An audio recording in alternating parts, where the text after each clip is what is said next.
Police स्टेशनच्या anti narcotics टीमने एका महिलेला 101 ग्रॅम मेफेड्रॉनसह अटक केली होती। हिच्याकडे केलेल्या इंट्रोगेशनमध्ये वाजेउल चौधरी या सप्लायरचं नाव रिव्हील झालं होतं।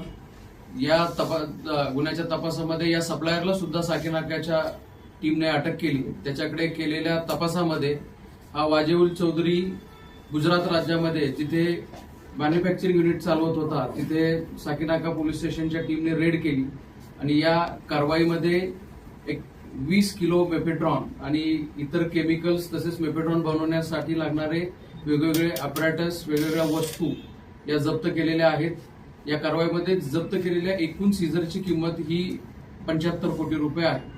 वाजेवल चौधरी हा रेकॉर्डवरील नार्को ऑफेंडर आहे। हा 2001 ते 2017 या दरम्यान जेलमध्ये होता। त्यानंतरही दुसऱ्या एका मेफेड्रॉनच्या केसमध्ये हा जेलमध्ये होता आणि या केसचा पुढचा तपास साकीनाका पोलीस स्टेशन मार्फत करण्यात येत आहे।